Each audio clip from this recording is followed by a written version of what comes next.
Welcome to Lunch Hour Legal Marketing. I am Conrad Saam from Mockingbird, and I am right-handed, although I play hockey left-handed, which is really weird. I just always have. Today, we're going to talk about a client that Mockingbird lost, and I think there are systemic reasons to that in the way, there's a lesson in here in the way that law firms and agencies are working off of two different scorecards when it comes to the reporting of their marketing success or failures. We're going to get deep into that with me and Guy later on in the segment. Music. Welcome to Lunch Hour Legal Marketing, teaching you how to promote, market, and make fat stacks for your legal practice. Here on Legal Talk Network.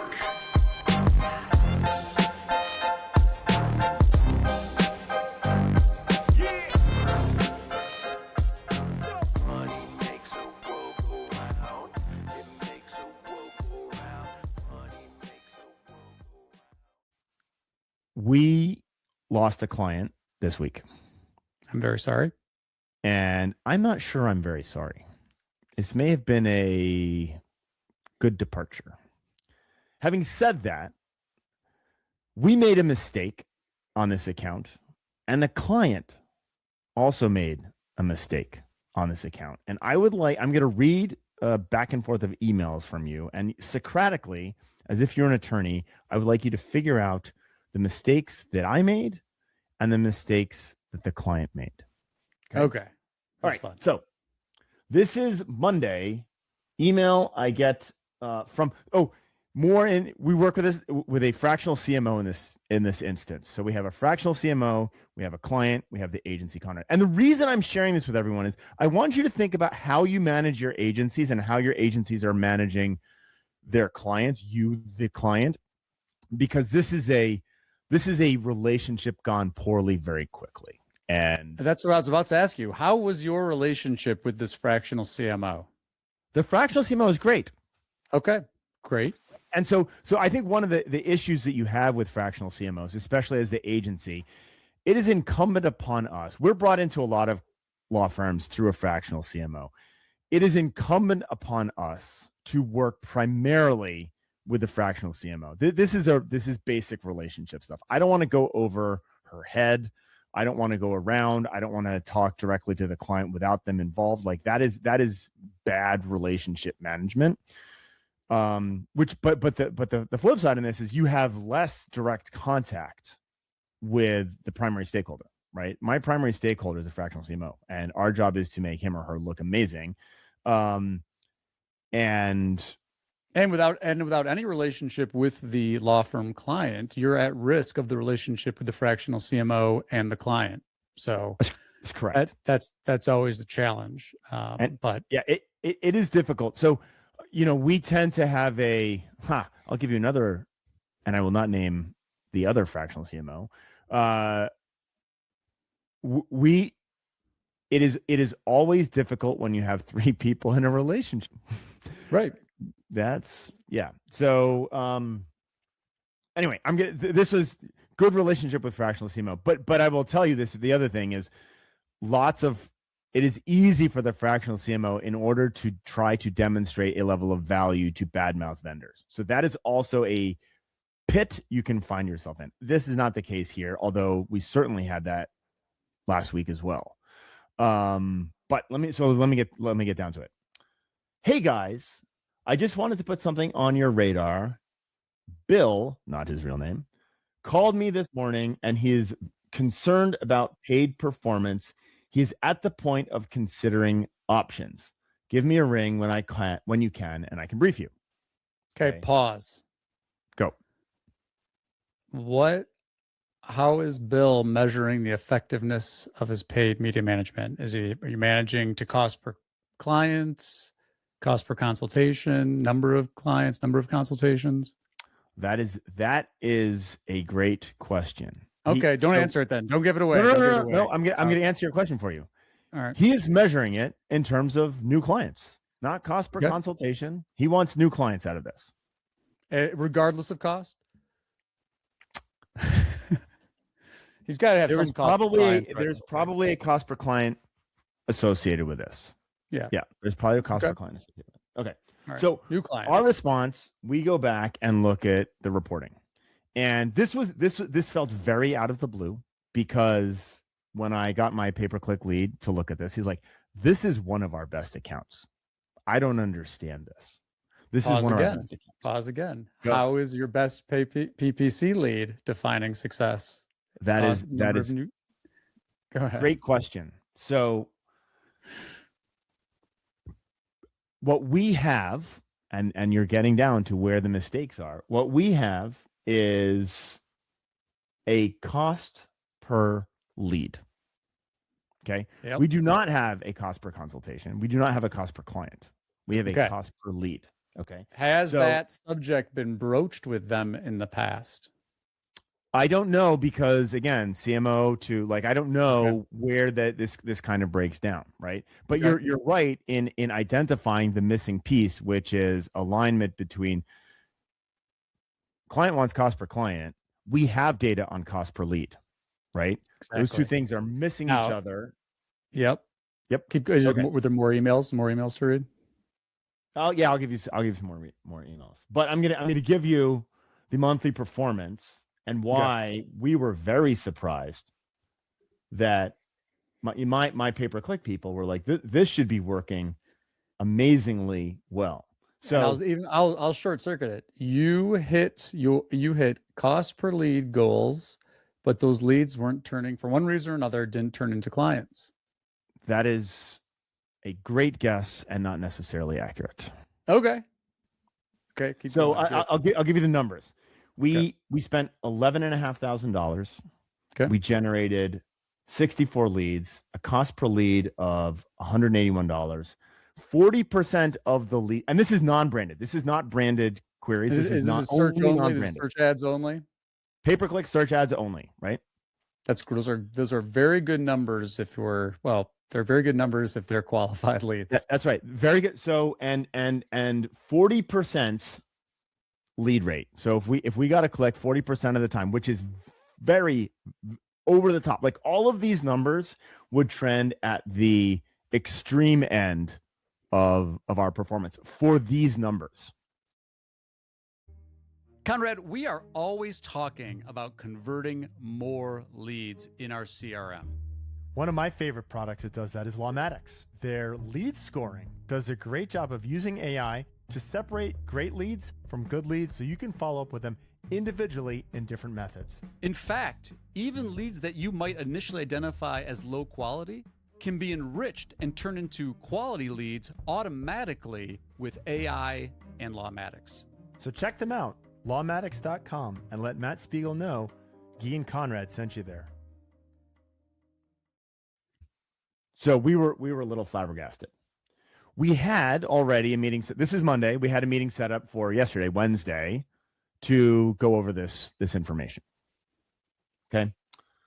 So we send all the data that I just shared with you back to the fractional CMO. I give him a call. We go over the data. This looks really good. Blah blah blah. That email came in at 10:22. We probably got back to him by 1:00. Can I pause you there? You may. You might have already answered this, but I'm curious. Yeah. What was the fractional CMO's position on the reporting? Like, did the fractional CMO know, like, hey, for whatever reasons, we're looking at cost per client and clients over here, and you guys are reporting on leads? Did that come up at that point, or not really? I don't think When you were reviewing reports? because we had a call on Wednesday to review all of this. Like, and that was a pre-scheduled call. It wasn't a reactive call. Okay. So that was around 1:00. 2:31, we get from Bill. Did I call him Bill before? A termination notice that we're terminating. And because I don't believe in long-term contracts, Right. that's fine. We're going to terminate. We're going to leave this client with, we call it the white glove treatment. I want people leaving feeling like they have made a mistake. Yep. And this is the first time we've kind of had this direct client contact with the client. Okay. where we're actually going around our CMOs, although he's copied on this. I want to make sure you have all the data to make an informed decision. We're happy to discuss the early performance of the campaign and would like to preserve our relationship. Early results for the March ad campaign show a cost per lead of $181 for non-branded search. The call rail phone call showing first-time callers associated with Google Ads campaign is attached. If you're open to a conversation, please let us know what time works best for you over the next couple of days. Reply is, I don't wish to discuss further. Cost per lead is pointless, to your point, Guy. We have not signed a single case that can be attributed to your services since you took over. No one seems to care. Okay, so you just raised this. Yeah, go ahead. Okay, let me finish. To be clear, this is not an attribution problem. I know where every case I have signed since 2-1 came from, and none of them were from digital marketing efforts. Moreover, nothing we bring to your attention gets addressed in a timely manner, if at all. This has been an all-around disastrous experience. Can you figure out what my mistake and what the client's mistake is? Well, I don't know if it's your mistake, because this is where I was going earlier when I keep picking at the defining success in advance conversation. That to me is the root of this mistake. Now, why that mistake happened, that's a question. And where I was going is, because this is what we see a lot, we'll have that conversation. We'll be like, look, we'd love to manage media to wanted leads. Usually I think is the best one. Some people want to do to clients. My view is that, especially in a PI, if there's a PI client, I'm guessing the PI personal client. injury client. Yep. Yeah. PI client, like if I'm sending you, if marketing is generating leads, we're managing media to leads that are wanted. So that implies that it's, there's a consultation there because someone at the firm had determined it's wanted. Yep. Then I think you're in good shape. Now, frankly, we get a lot of pushback. Clients for a variety of reasons: lack of data infrastructure, lack of process, lack of intake, sophistication, and we try to work with them. We're like, look, in order for us to manage this media, you need to send signal back to us that this was a wanted lead, and there's a variety of ways we can do that, but you have to do that. And so that's the first place that I go. Now, again, you can give me the backstory here, but it sounded like either that conversation wasn't had or it was had and we never got on the same page with what client thinks is success and what you think is success. Now, the other thing, getting deeper into the weeds here for that last part, and he claims that it's not an attribution issue, but it seems to me that there's maybe something's missed between if your signals are all positive on the lead front, and his signals are 0 cases, and I know where everything's coming from, that sounds like, maybe from his perspective, there's not an attribution problem, but there's something going on with attribution likely. To go 0 whatever number you had put out there, I think is extremely unlikely. Right. So hold on. One more thing it could be. Yeah. One more thing it could be. He could be lying to you. They could be really bad at intake and missing calls. But you said you gave them first-time callers, so their intake process could be broken. Yep.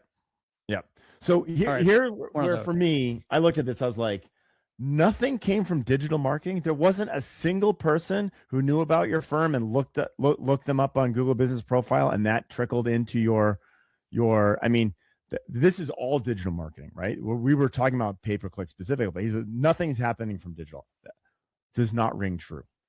Right. And so I think you are correct. The key here is the wanted leads. And I always talk about this as consultations. There are different ways to kind of look at this, but the key here is the wanted leads and us not being on the same page. The other thing, Guy, that I think was the client's mistake, this is a very hasty response.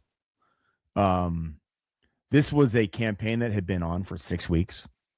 Right. We had a call scheduled 2 days later.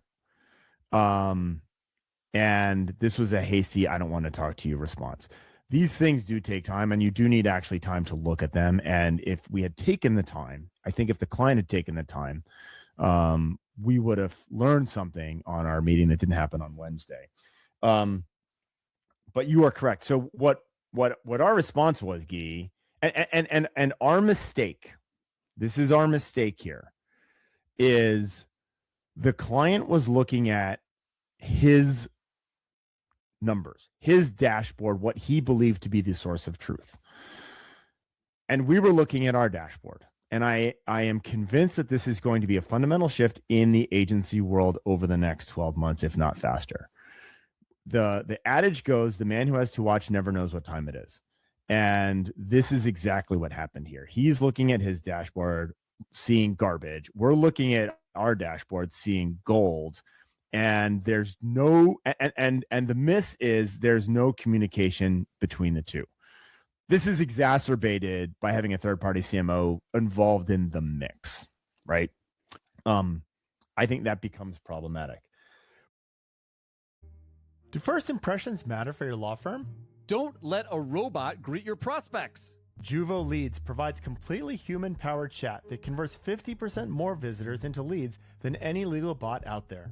Juvo puts butts in the seat, not bots in the cloud. Real Wow. people turning your visitors into paying clients. Get 50% more leads or your money back with a free 30-day trial. Visit juvoleads.com and use code LHLM for discounted retainer pricing. So the reason I'm certain this is our mistake is we actually listened to those 64 calls. Is a miserable. I will tell you this: if any of you thinks taking intake calls for personal injury firms is an easy job, you are sorely mistaken. It is depressing to listen to those calls, and then the reason I say this is because I listen to many of them. Of those calls, we had 27 that we believed to be good qualified leads, and the likelihood that you go over 27 is just not the case. And so that's but like we never had that time to have that conversation, right? And that's the miss. Question for you. So you heard the intake. How was the intake on those? The intake's good. Yeah. And the port, like, it wasn't an intake problem. it was not an intake problem. And so then again, they had two different people running Yeah, go intake, ahead. and they were both good, right? Like, and it's painful to listen to these intake calls, right? Shouldn't the CMO be bridging the gap? Nick Worker, great question. I believe the answer to that question is yes, right? And I believe that we should be working closer, whether you're working through a CMO who's fractional or otherwise, but the gap that a really good CMO who should have access to, and I don't want to throw the CMOs under the bus, but who should have access and who should be reading off both of the watches, right? A really good CMO should be reading off both of the watches and understanding. I've said this before. I think a really good CMO operations person, whatever that might be, needs to be listening in on those calls on the regular and finding where we have problems and finding where we're doing. And this should not have been a surprise, right? And so I do think, Nick, to your point, that's part of it. And it gets difficult, right? You've got the agency, you've got a client who's, clearly short fused. But it is the importance of sitting and reading off that same watch. And I think what you're going to see. My meta point here is I would encourage law firms listening to this and any agencies who hear this to, as much as you possibly can, work off of the same watch. And it really is the client's watch as opposed to the agency's watch, because agencies are notorious for up and to the right graphs that look happy. Yeah, no way, bro. It's all about visibility index and AI prompt tracking. Well, so hold on here. I mean, let me talk about the two uses of AI that we had in this that I would love to actually get a little bit more visibility. The first is the CallRail has a scoring mechanism, right? It's a lead scoring mechanism.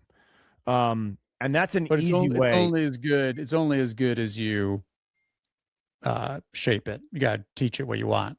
You have to teach it what you want, etc. But Right. like there's and so in this case, because it was And 6 to your weeks, point, well, to your point, that the watch, if is the firm tracking that watch? Are they feeding back like, hey, these are the wanted leads?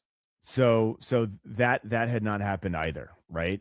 That to me is the biggest issue, That's right? Because you really never got to what my definition of wanted lead is Yep. the firm saying this is a case we want. That's exactly right. That's exactly right. And if you know that and know where that came from, and that where that came from is a direct response channel like pay-per-click, you don't have these conversations, right? Now here's another by the question way, for you. that's a failure on the firm as well as as us. 100%. I mean, I'll tell you and this is, not surprisingly, we live this with our clients and former clients a lot. And in fact, this is not a new story, right? We've invested a lot of resources in trying to be as platform agnostic as we possibly can and provide as much insight from an attribution and business metrics standpoint as we possibly can. So we built this whole thing. We built a whole thing that helps facilitate that, so that no matter what CRM you're on, and no matter what, however you're, even if it's spreadsheets, we can figure out a way to stitch it all together. So we've done that, and it's a lot of work. And that does not work when you have a firm that does not want to share that information. That's right. So just send me more leads, dude. Just send me more leads. Right. So this is where I'm going with all this. Yeah. Is we spent all this time and money building this thing to solve this issue, because we're right there with you. Same watch, and it's got to be a collaborative, and really it has to ultimately, if you're going to optimize and manage media, do whatever, to wanted leads, that want needs to be defined by the firm, not by the agency. Right. And that requires participation. And so to your point, so we'll have that conversation at the get-go. Issue one is like what you said, they'll be like, why would I share that with you? That's right. And so then when we get that issue, we're kind of we're forced into a corner. Here's our choices. You tell me what you think is the right choice. Option one is that, okay, let's fall back on some other leading metric. Now we're not on the same watch anymore. Like cost per lead, or God forbid traffic, or visibility, dude. First time call. Yeah. God forbid visibility. So, or we can say, no, we're not going to work with you because we know where this is going to go. You're going to measure us by something that you're hiding the ball. So we don't even know what the metric is. We're going to do the best we can with our proxy things that we can for wanted leads. And we're going to report on those leading indicators for you. And we know that over some period of time, because we're not going to be able to directly tell you that these wanted leads came from these activities, you're going to shop around grass. Even if you're happy with this, even if you think the service is good, you're going to be like, I just feel like the grass is greener somewhere else. But you're never going to get out of that quagmire. And so what do we see? When we go to conferences and we talk to our worthy rivals and our friends, it's the same musical chair. It's the merry-go-round of these firms where they're like, I'm not sharing the data. I want a thing. I go out and I spend money with the agency. It doesn't work after X amount of time. Try the next one.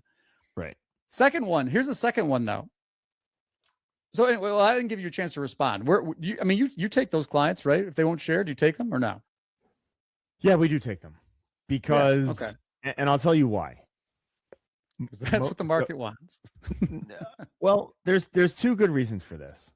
Number one, we have best practices across our other clients for whom we do share that. Like, we know we can do a good job, right?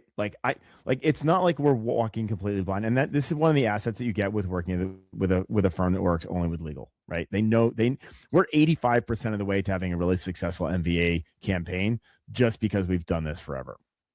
So I know we can deliver something fairly good. Unless the clients we're of those MVA leads, we only want X, Y, and Z that we never told you. So yeah, I mean, then you have yes. So it's not perfect, but we will take them. The other thing, and this is maybe me being defensive, but most people, most business owners Mm-hmm. would have that call. Like, hey, things aren't going great. Let's have that conversation. And then you can have this conversation. And I think 9 times out of 10, we really try and sit on the same side of the desk and find people that we sit on the same side of the desk with. And if we're sitting on the same side of the desk, that's fine. This is clearly an example of where we were not on the same side of the desk. I'll tell you the more common one that we see, because I think a lot of the lawyers we talk to, especially if they're sophisticated and they're up market, they're multi-office, have been doing it a while. They're like, yeah, totally. Like, we want to be on the same page with what the KPIs are. We want to hold you accountable. We want to be accountable. You want to hold us accountable for those. We understand that requires the partnership, the sharing, and blah, blah. Where we run into a real challenge is where they philosophically agree, but they don't have the processes or the training or the team bandwidth, the roles, or there's a data infrastructure issue that they have, that they conceptually agree, but we're like, hey, you haven't been updating the lead records. What's going on? Oh, so and so was out yesterday. Okay, so now you've got a week of unupdated lead records, or you've got approvals that are held up, or you got tinkerers that like to go in there and do stuff to their site and do stuff to their ad campaigns, and those are the ones that are a trick, because they're it's like going to the doctor and being like, hey, I want this medicine. The doctor's trying to tell you need this other medicine. And you're like, no, give me this medicine. And you're like, cognitively, they know it, but they just can't stop getting in their own way. And so we see that a ton. And I'm seeing that less and less. I think there's less excuses for that. There are fewer. I agree. I agree. I'm not big on the excuses. My thing is the same question though, is like, what do you do? Right. So you've got, we'll make it an easy one. You got this client, they're with you on all this stuff, and they're like, we got an 80% or 20% missed call rate. And so you're like, you need to fix that. And they're like, we know. Then a year goes by and they're at 20% missed call rate. And they're, so again, you still take them as a client. They're already your client, but they're driving so much waste up that, cost if you're measuring the cost per wanted lead, it's going to be higher because they're missing. 100%. But this is where, like, I view our role does not stop until the contract has been signed. And so if we have the missed call rate is actually one of the few things that is the easiest to solve, because you go show a business owner that they spent $143 on this click and no one answered the goddamn phone, right? Like, that starts to get solved fairly quickly. The other thing that we did, this is the whole genesis of my fascination and obsession with benchmarking. We showed, this is a while ago, we showed all of our clients, we just plotted everything out. This is where you fall on our missed call rate continuum. And the ones that were in the bottom 20%, we fixed that very quickly, because like you see the money just like burning, and you hate being below average. And if you go back to some of the stuff that you and I used to talk about before, if you know what your phone call answer rate is, it'll piss you off and you will be above average. If you don't know what it is, you'll think that you're doing a great job and you won't do anything about it. Like, that is I've just watched this play out over and over and over again. Do you have an issue with the consistency in lead nurturing, like updating records, moving them through pipeline? Like, do you see that with clients or not really? I will say yes. I couldn't plot those out across my clients, right? And I think I'm going to go back to, this is an old Harlan Schillinger point. Most of what we report on and talk about is the things that we get. You got this many clients. You're talking about the things that we won, and the real important piece of this is the flip on that, which is to look at the things that you didn't win. So I will give 2 examples of what that should look like. Number 1, I think we've talked about Speed AI here, but like Speed AI was put out by the Haskins brothers, and it's essentially a tool that'll be like in kind of real time. Hey, it looks like this was a good lead that has just walked out the door. You should do something about it. So it's an escalation, and it's immediate escalation, and it's an evaluation and lead scoring, which I think is super, super valuable. And I will tell you, totally unrelated to this, I just heard another story about a lead being saved by Speed AI. Yeah. So check them out. Like, don't hire the Haskins brothers for your marketing, for God's sakes. But boy, oh boy, the concept of Speed AI is great. Yeah. Yeah. But the other part of that, Guy, is the firms that I see, again, this goes back to my phone call, knowing the phone call number will piss you off.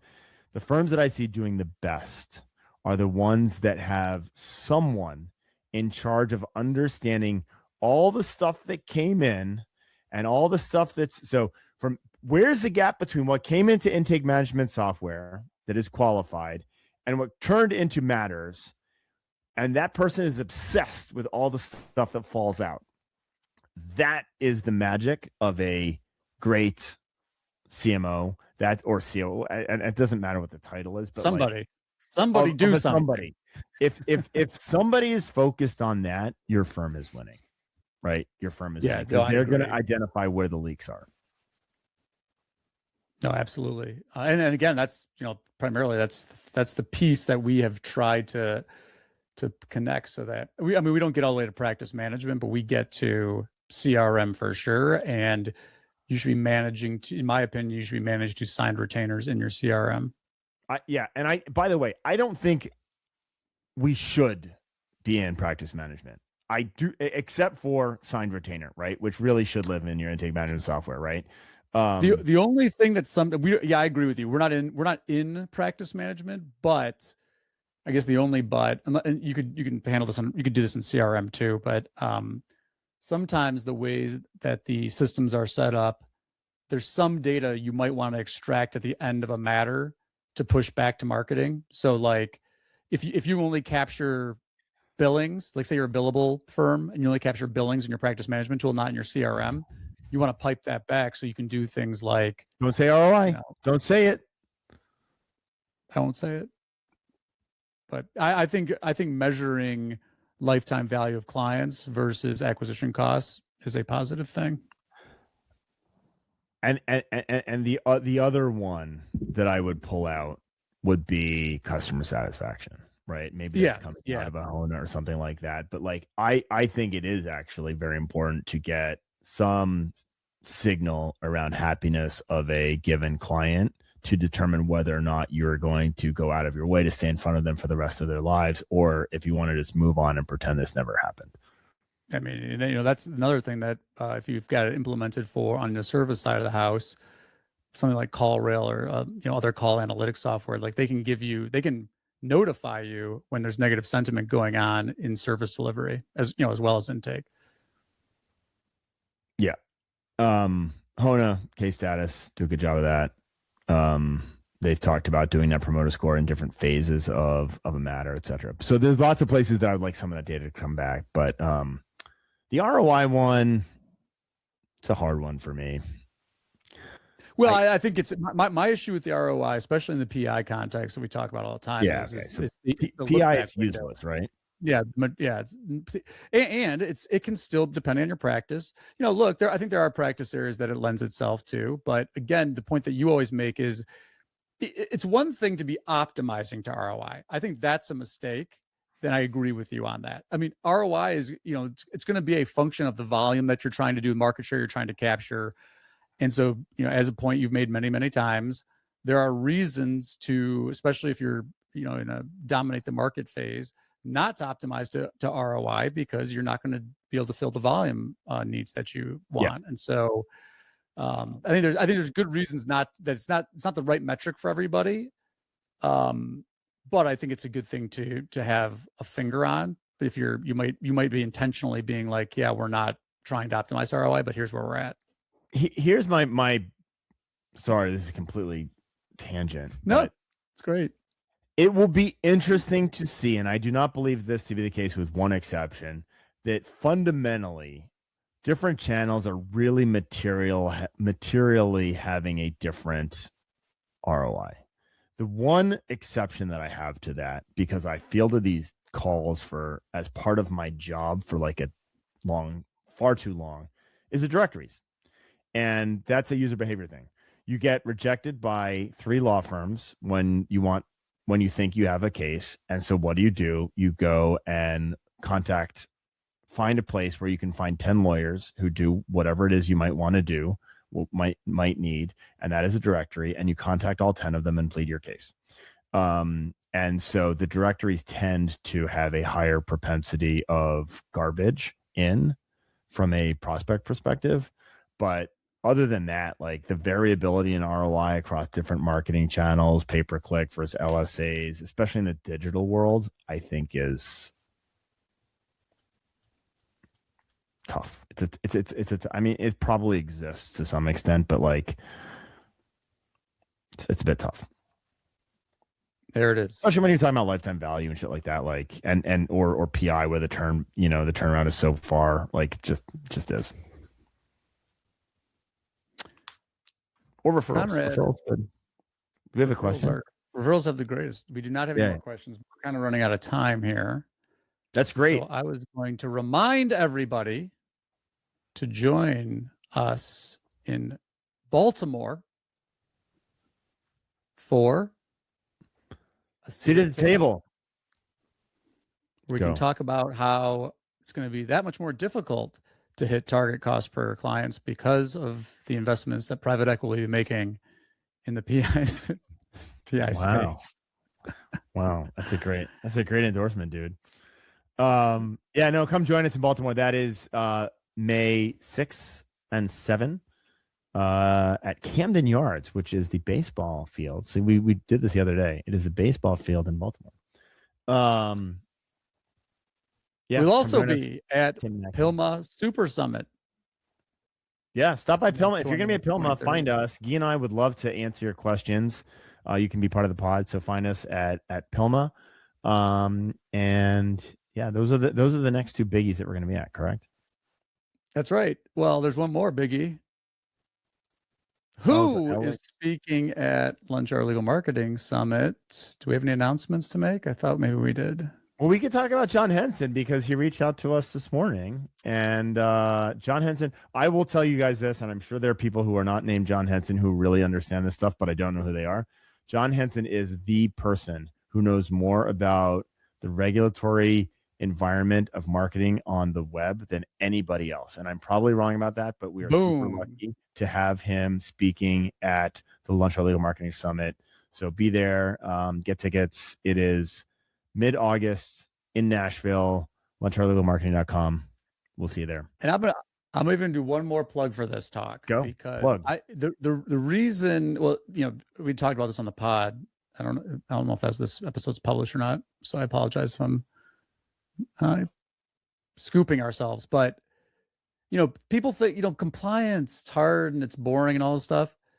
Right now, there are law firms out there right now that are doubling down on this best law firm listicle thing, basically paying their agency, whether they know it or not, to create all of these. This is the number 1 law firm, blah, blah, blah. They're not disclosing that it's paid for. They're not disclosing that it's made up by the agency. They're doing it at scale because someone in the GEO world told them that these listicles will help them rank. And sadly, right now, they do seem to play an outsized role. But as John will tell you, there's a lot of problems with that. So you got to come to the summit to learn why. Maybe we should serve popsicles and call them listicles at the summit. That's a great idea. That's a great John Henson swag. If you would like to sponsor Lunch Hour Legal Marketing Summit popsicles and call them listicles. Listicle popsicles. That's amazing. Genius. And it fits right into the food motif. So great marketing there, Conrad. All right, Conrad. Well, great to see you. And I will talk to you next week.